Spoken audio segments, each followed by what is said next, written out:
पंडाल सजा हुआ है, दूल्हे की बारात गांव के बाहर खड़ी है। 2 घंटे गुजर गए हैं, दूल्हा नहीं आ रहा। और पंडाल के अंदर एकदम से दूल्हे का चचा जो है वो अपने छोटा बेटा जो कि दौले शाह का चूहा था उसको लेके दाखिल होता है कि इससे होगी लड़की की शादी। अस्सलाम वालेकुम, क्या हाल है आपके? मैं हूं आपके साथ अदनान और आज की वीडियो जो है बड़ी इंटरेस्टिंग है। सुनने के बाद अपनी राय आपने जरूर देनी है। दो भाइयों की कहानी है। दो भाई, छोटा भाई जो है उसकी एक बेटी थी और बड़े भाई के 5 बेटे थे। 5 बेटे में से 4 बेटे जो थे वो बिल्कुल ठीक थे। 5वां बेटा जो था ना वो दौले शाह का चूहा जिसको कहते हैं माजूर, वो था। अब उसके जो चारों बेटे थे बड़े लफंगे लोफर से, गांव में उनकी बड़ी वाहियात किस्म की हरकतें, नशा करना, शराब पीनी, ये सारे मामला, लोगों के साथ बदमाशी करनी, लोगों को तंग करना, ये उनके काम थे।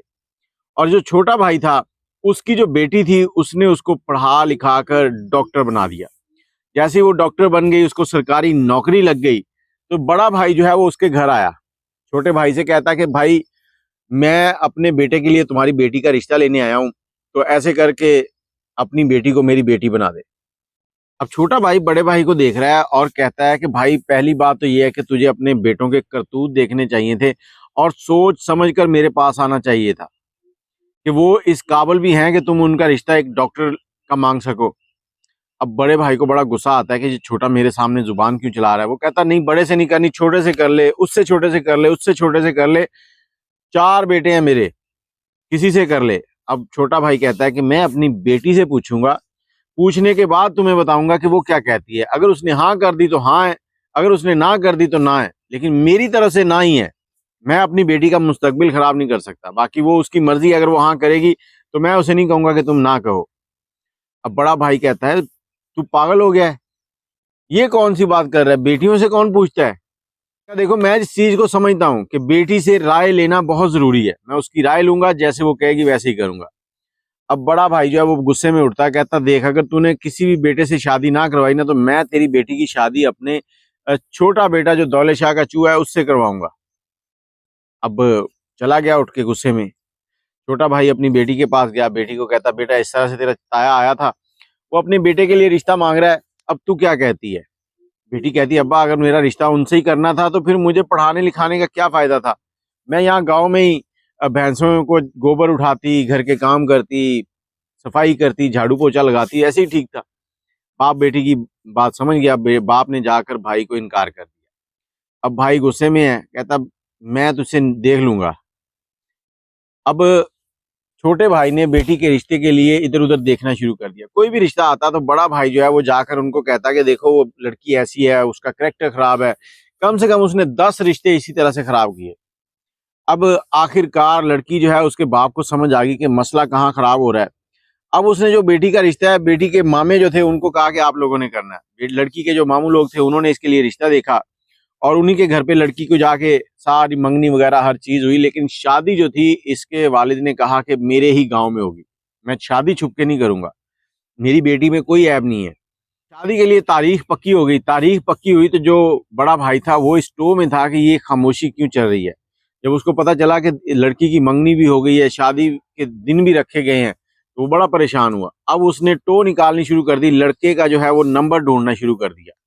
कहीं ना कहीं से उसने नंबर ढूंढा और एन मेहंदी वाली रात उसको नंबर मिला। अब लड़के को उसने फोन करके कुछ बातें की। लड़का उसकी बात पे यकीन नहीं कर रहा था। लड़का कहता है, यार मेरा बाप मुझे किसी की जूठी रोटी नहीं खाने देता, तो एक लड़की कैसे जूठी ला के देगा। मेरा बाप बहुत समझदार है, आप गलत कह रहे हो। उसने कहा, अच्छा चलो कल मैं फोन करूंगा, कल तुम्हें बताता हूँ कि क्या चीज है। अच्छा, अगले दिन बारात जो है वो निकली है। सारी की सारी बारात जो है वो गाँव के बाहर पहुंच गई है। गांव के बाहर बारात खड़ी है। 2 घंटे गुजर गए हैं, सब इंतजार कर रहे हैं कि बारात गांव के अंदर क्यों नहीं आ रही। अब लड़की वाले सोच रहे हैं कि या तो दूल्हा भाग गया है, दूल्हे को लड़की पसंद नहीं आई, या कोई और वजह है, किसी ना किसी वजह से कोई मसला बना है जो बारात नहीं आ रही। लड़की का वालिद और उसके एक दो दोस्त जो हैं वो बाहर जाते हैं बारात के पास। लड़के के वालिद से पूछते हैं कि भाई क्या मसला है। उसने कहा, दूल्हा जो है वो तैयार होने गया है, अभी तक आया नहीं है, हम उसका इंतजार कर रहे हैं, जैसे ही वो आता है फिर हम आते हैं। तो उन्होंने थोड़ी देर और इंतजार किया, उसके बाद वो फिर गया उनके पास। कहता, देखें आप लोग आ जाएं, लड़का आ जाएगा, कोई मसला नहीं है। सब जब चलने लगे हैं पंडाल की तरफ, तो एकदम से दूल्हे वाली गाड़ी आ गई। सब खुश हो गए, दूल्हा आ गया, दूल्हा आ गया। अब दूल्हा आया तो देख रहे हैं कि दूल्हा तो है ही नहीं, दूल्हे के दोस्त उतर रहे हैं। वो दोस्त उतरते हैं, उनका जो लड़के का वालिद होता है दूल्हे का, वो पूछता है भाई बेटा किधर है मेरा? वो कहते हैं जी बेटा आपका हम लोग पार्लर से तैयार होके निकले हैं, वो पंप है, पंप के ऊपर कहता है कि मैं पेशाब करके आता हूँ, पेशाब करने गया है तो वहां से वापस नहीं आया। उसके बाद हम उसको ढूंढ ढूंढ थक गए, हम 2 घंटे से उसी को ढूंढ रहे थे लेकिन वो नहीं मिला। आखिर हम आपके फोन आ रहे थे बार बार, हम वापस आ गए हैं।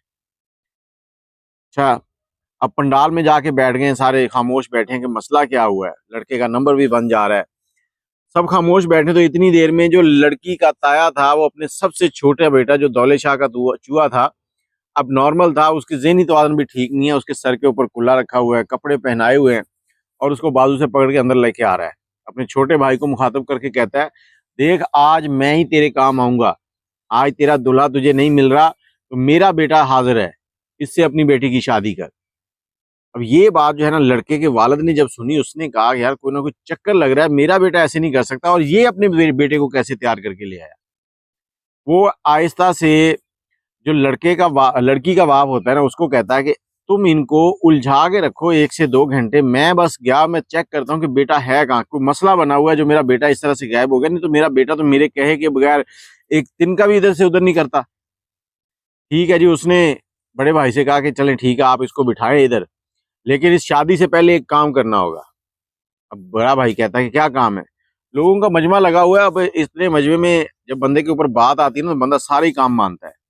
वो कहता है कि जो तुम्हारी जमीन है ना 20 एकड़, वो जमीन तुमने मेरी बेटी के नाम करनी है, वो इसके नाम कर दो तो मैं तुम्हारे इस बेटे से शादी कर देता हूँ।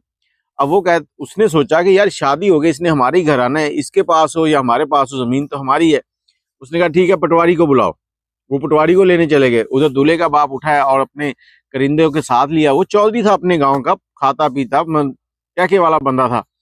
अब लिया और लड़कों को लेके उस पंप पे पहुंचा। उस पंप पे पहुंचा तो उसने देखा गाड़ी का नंबर शंबर सीसीटीवी कैमरे में आ रहा था, और नंबर देखने के बाद उसने उस पंप के दोनों तरफ कुछ किलोमीटर पे इधर कुछ किलोमीटर पे इधर चौकियां थी, उन पे राब्ता किया, उनको बताया कि इस नंबर की गाड़ी गुजरी है। उन्होंने कहा ये गाड़ी नहीं गुजरी, जिस गाड़ी में दूल्हे को पंप से बेहोश करके डाला गया था। अब गाड़ी को ढूंढ रहे हैं, दोनों तरफ वाले कह रहे हैं गाड़ी नहीं मिली। दूल्हे का बाप समझ जाता है कि रास्ते में एक कच्चा रास्ता है जो गांव की तरफ उतरता है, उस रास्ते पे गए होंगे ये।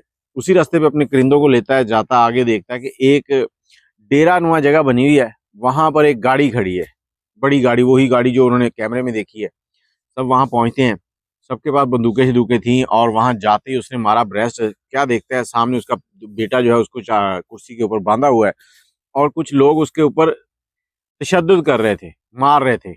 हाँ भाई बड़ी शादी करनी है तू, मजा आया ही शादी का। वो जैसे ही ब्रस्ट मारता है ना तो वो सारे भाग जाते हैं। बेटे को खोलता है, खोलकर गाड़ी में बिठाता है और वापस आ जाते हैं। जब पंडाल में दाखिल होते हैं, इतनी देर में इधर पटवारी ने आके वो जो जमीन थी वो भी लड़की के नाम कर दी थी। अब लड़की के नाम जमीन हो गई है। उधर से उसने आकर कहा कि ये आ गया मेरा बेटा, मैं देखता हूँ कौन इस लड़की से शादी करता है, नहीं तो आज यहाँ पर लाशें बिछा दूंगा। अब दूल्हे का बाप जो है, वो छोटा जो दौले शाह का चूहा है ना, उसका बाप जो है, वो कहता है बेटी मेरी बहू बनेगी ये लड़की, मैं देखता हूँ। वो चौधरी के करिंदे आगे बढ़ते हैं, मारते हैं उसको, मार मार के बाहर निकाल देते हैं और बांध देते हैं कुर्सियों के साथ। बांधने के बाद अपने बेटे का निकाह करवाते हैं वहां पर, और लड़की के बाप को सारी स्टोरी सुनाते हैं कि इस तरह से तुम्हारे इस भाई ने हमारे बेटे को अगवा किया हुआ था। निकाह हो गया। निकाह होने के बाद रुखसती होने लगी, तो लड़के का बाप कहता है कि अब रुखसती नहीं होगी, पहले एक फैसला होगा। क्या फैसला होगा? पंचायत लगेगी। कहाँ लगेगी? गांव के बीच में पंचायत लगेगी, और ये लोग वहां पर बैठेंगे, इनका फैसला होगा। पंचायत लग गई तो वहां पर जो चौधरी था लड़के का बाप, उसने कहा कि आप सब लोग इस गांव के सरबराह हैं और मैं आपसे एक फैसला चाहता हूं। इस शख्स ने मेरे बेटे को अगवा किया, इस शख्स ने मेरी होने वाली बहू की इज्जत को खराब किया, इस शख्स ने मेरे बेटे से कहा कि तुम्हारी बीवी होने वाली जो है उसकी बड़ी गंदी गंदी वीडियोज हैं, वो मैं आपको दिखाता हूँ। इस तरह का गंदा इंसान आपने गांव में रखा हुआ है, तो क्या आप लोग नहीं समझ सकते कि ये आप लोगों की इज्जत खराब कर रहा है? इसके साथ तल्लकात खत्म करें, इसको गांव से निकाल दें। सारे गांव ने फैसला किया कि अब इसके साथ कोई भी तल्लकात नहीं रखेगा। उसके चारों पांचों बेटे जो थे वो देख रहे हैं मुंह उठा के कि क्या हो रहा है हमारे साथ। और उसके बाद पंचायत ने यही फैसला सुनाया कि तुम गांव छोड़ के चले जाओ। और जो जमीन थी वो लड़की के नाम हो गई थी। अब क्या कहूँ इस पे कि बुरा काम करने से पहले सोच लेना चाहिए कि हमसे ऊपर जो ज़ात बैठी है ना, वो बेहतरीन फैसले करती है। किसी की बहन बेटी, उसके बुरा सोचने से पहले ये सोचें कि हम भी किसी बहन बेटी के भाई हैं, किसी के बाप हैं। बाकी आप अपनी राय कमेंट में ज़रूर दीजिएगा, दुआओं में याद रखिएगा। अल्लाह हाफ़िज़।